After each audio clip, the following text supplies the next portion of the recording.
Disclaimer: this video is for educational purposes only. Okay, now see the next one. The password for the next level is stored somewhere on the server and has all the following properties. So owned by this user and owned by this group and 33 bytes of size. So it's obviously human readable, so we can keep C at the end, so as we did before.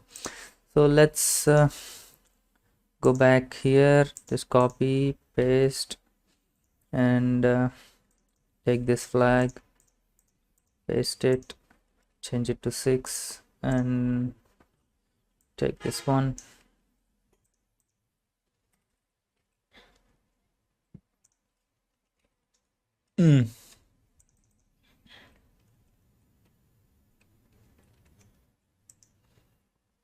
Paste it, enter, and then take this password, enter.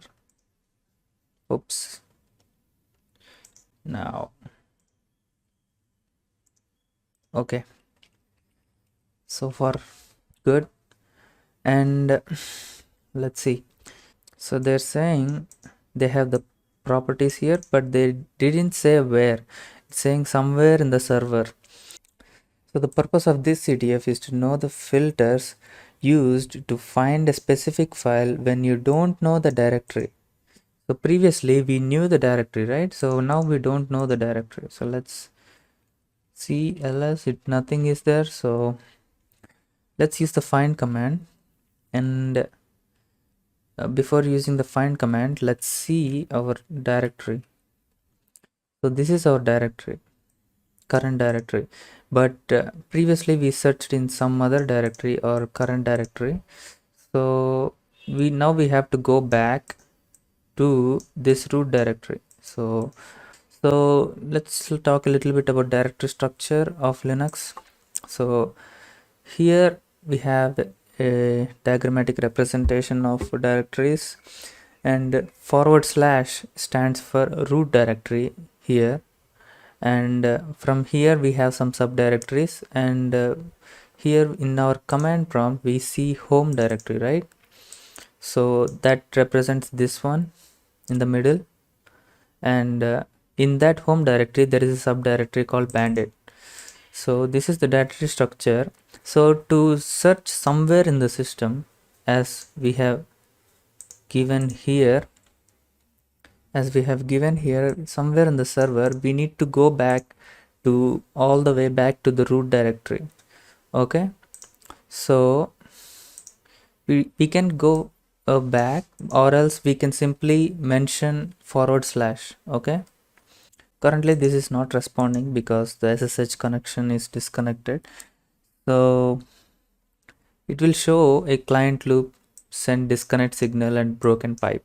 Okay, so we have to reconnect this.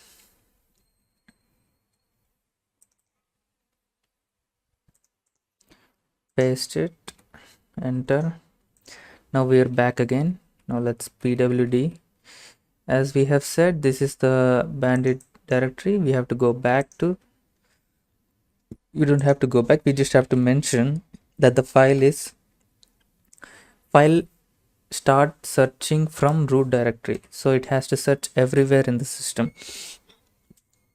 So what else did they say? These are the properties. So the first property is user Bandit 7. So in find command we let's have some find help. Let's see here, it's better to show here there is a user, and a little bit above there should be a group.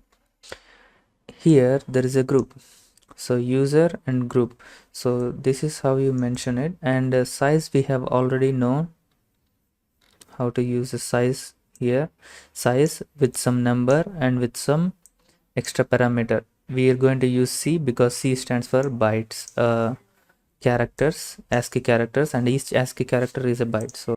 So combining all this with find, we have to write find, and starting from root directory, here user is Bandit 7, and group is Bandit 6. Okay, and the size, as we know, it is 33 bytes, and each byte is an ASCII character, so we can keep C. And let's hit enter and see what happens. Here we see lot of permission denied stuff, right? So one of which is not here. You can see, right? This is this does not have any error, so we can use it. So cat, and let's try to print this out, and we have our password. So till here the CTF is over since we found the flag. So if you want to stick around to know how to eliminate all these things and how to use redirections, pipes, all these things, you can stick around, or else this is the answer. We don't want all these errors to be shown, so we only want to print this one. So there are few things we can do to eliminate or filter out all these things. So one is redirection. So let's talk a little bit about redirection. So here we can see that the keyboard will be acted as a standard input to the process, and the process will have errors and it doesn't have errors. So which doesn't have errors will be sent out as a standard output, and which have errors will be sent to the output as a standard error. Okay, so what we are seeing here, this one is a standard output and this one is a standard error. Okay, all these are errors. Okay, so when we want to eliminate all these errors, we will use a different kind of redirection, and we want to output only the valid ones, the valid outputs which don't have errors. We will use some other kind of redirection. Okay, here we will see one more picture here. So it's just using some command, and this command has two kind of outputs. One is standard output, which doesn't have any errors, and standard errors will have errors like this, permission denied or something like that. Okay, so we will output only the standard error to some file, and we will only display whichever don't have errors on the terminal. So there is a special file called /dev/null. This is a virtual device which doesn't have anything inside it. So if we type cat into it, /dev/null, it doesn't have anything. Even if you open with /dev/null, it doesn't have anything inside it. Okay, it is just a null file. So we will redirect all our errors into this file so that the output will be clean. Let's go back to our find command and redirect only the errors. So here we can see that 2 represent standard errors and 1 represent standard output. We don't have to keep 1, but we can also keep 1, or we can just we don't have to use 1. So here this is a redirection symbol, so it can act as a standard input or standard output, but depends on the direction. Means if the file is on the right side, /dev/null, it will act as a output redirection. So we want to redirect errors, so we will keep 2 and then redirection symbol, and then the file which we want to redirect it to. We will redirect it to null file which doesn't have anything, and the standard output is not redirected anywhere, so it will print on the terminal. Let's see this. Yeah, now we have a clean output, and this you can cat it out again to see the password for the next one. And we need to understand a concept called pipe. So here if you see, we have two commands and there is a pipe symbol here as a diagrammatic representation. This is command 1 here and this is a command 2, and we are using pipe to send the output of this command to this command here. So this is how it actually works behind the scenes.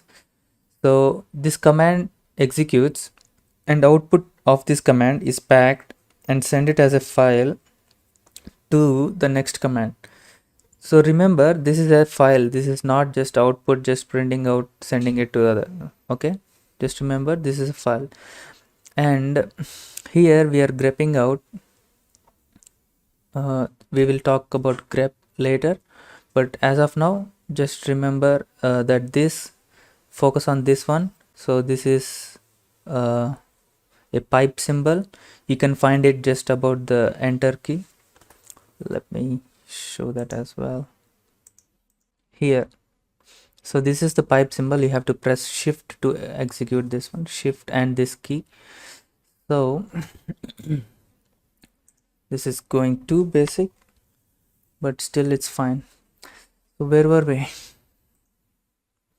So output of this command is packed and sent as a file to the next command. Okay, that's all you need to remember as of now.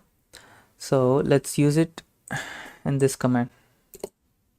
So where is our previous command? This is our previous command. So here we will use a tool called grep. Grep stands for global regular expression print. Before that, let's see what grep is for. Okay, here we have grep and search for pattern in each file. Okay, each file and our standard input. Okay, so let's see, the one which we need is this one, because we are removing all the errors. So we will find a specific match out of this as permission denied or something else, and then we will remove all those lines and we will output only this one. So there are a bunch of ways to do this, so we'll do it in one way.